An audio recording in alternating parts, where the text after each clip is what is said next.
Bonjour. Dans cette vidéo, nous allons parler des processus et du Business Process Management. Ces concepts sont au cœur de notre cours. Vous avez peut-être déjà une petite idée de ce qu'ils représentent, mais nous allons ici définir concrètement ce vocabulaire afin de poser les bases pour la suite du cours. Commençons par la notion de processus. D'après l'organisme international de normalisation ISO, un processus est défini comme un ensemble d'activités corrélées ou interactives qui transforment des éléments d'entrée en éléments de sortie. Modéliser ou cartographier un processus, c'est donc capturer une séquence ordonnée d'activités de production, de communication ou de contrôle visant à atteindre un objectif et aussi les ressources et les acteurs soutenant ces activités.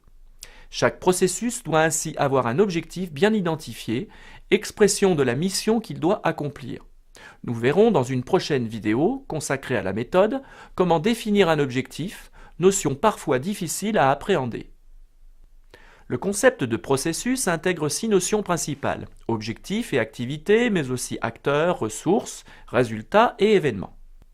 Une ressource correspond à un moyen informationnel, financier ou matériel, utilisé par une activité.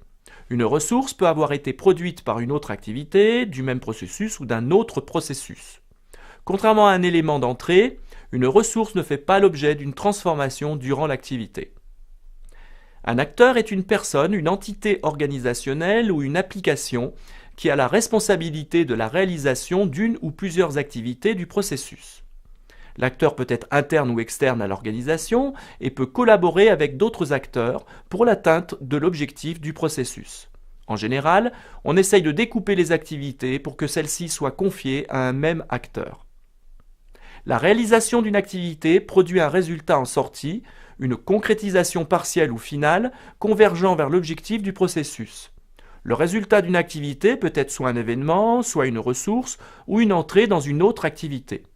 Enfin, un événement est quelque chose qui arrive et qui influence le déroulement d'une activité, en la déclenchant par exemple. Il ne représente aucun travail, ne consomme donc aucune ressource et ne produit aucun résultat. Nous reviendrons sur cette notion d'événement dans les premiers épisodes sur BPMN, où nous verrons qu'il existe plusieurs natures d'événements. C'est un gage de qualité de comprendre tous ces concepts avant de commencer à modéliser un processus. Autre point de vocabulaire, les processus et les procédures. En théorie, on entend souvent qu'il ne faut pas confondre ces deux termes. Les processus décrivent les activités de l'entreprise selon une approche managériale et transversale. Ils s'intéressent aux objectifs, aux résultats et aux moyens à utiliser pour les atteindre efficacement. Que devons-nous faire? Pourquoi? Dans quel objectif? Avec quels acteurs? Les procédures explicitent la façon d'accomplir une activité ou un processus enrichi avec un niveau précis de détail opérationnel. Qu'est-ce qui doit être fait? Où? Quand? Par qui? Avec quelles ressources? Avec quel mode opératoire? En pratique, la frontière est floue car ces deux modes ont tendance à se chevaucher. Il est effectivement difficile de les distinguer car il existe une logique de niveau de détail entre ces deux concepts. Les processus métiers permettent de décrire comment une organisation atteint ses objectifs. Ils doivent être planifiés et mis en œuvre dans des conditions maîtrisées afin d'apporter un gain de qualité et une valeur ajoutée financière. Ainsi, pour mener à bien ces objectifs, de multiples processus doivent être définis que l'on classe en 3 grandes familles. Les processus opérationnels de réalisation sont les processus qui sont au cœur de l'activité métier de l'organisation et produisent de la valeur ajoutée, comme par exemple gestion des clients ou production des voitures. Les processus support qui viennent soutenir les processus opérationnels, comme par exemple contrôle du budget, recrutement d'un employé, support utilisateur. Ils apportent indirectement de la valeur à l'organisation et sont nécessaires pour l'exécution des processus de réalisation. Les processus qualité, pilotage ou décisionnels réunissent les processus qui ne sont pas directement indispensables pour la production, mais traduisent l'aptitude à satisfaire des exigences qualité et de performance. Comme par exemple négociation de partenariat ou conception d'un plan stratégique, ce sont généralement les processus de la direction et de l'encadrement. Cette classification sert souvent de base à la cartographie globale des macroprocessus. En général, les processus opérationnels demandent davantage d'attention puisqu'ils sont spécifiques au métier et ont un impact direct sur la performance de l'entreprise. Les processus support présentent moins de particularités. On les retrouve souvent dans toutes les organisations sous des formes plus ou moins génériques. Dans tous les cas, il n'y a pas de cloisonnement de ces trois familles. Entre opérationnalité, support et pilotage, il ne doit pas y avoir d'indépendance, mais une véritable transversalité et collaboration. Maintenant que nous avons présenté le concept de processus, passons au BPM. En pratique, l'acronyme BPM peut vouloir dire deux choses.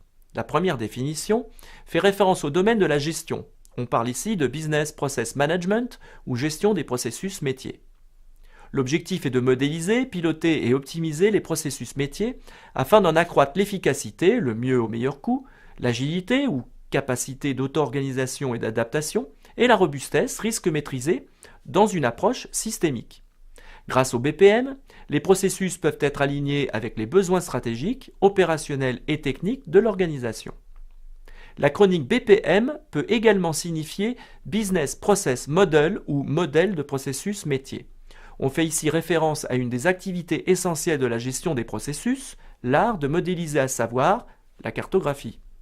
On utilise des langages ou notations graphiques souvent normés comme UML pour Unified Modeling Language et bien sûr BPMN pour Business Process Models and Notation que nous allons utiliser dans ce cours.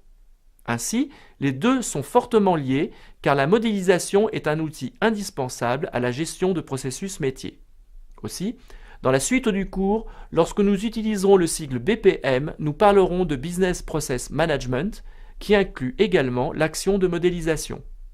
Nous reviendrons plus en détail dans la suite du cours sur les aspects méthodologiques du BPM et les bonnes pratiques de gestion à appliquer.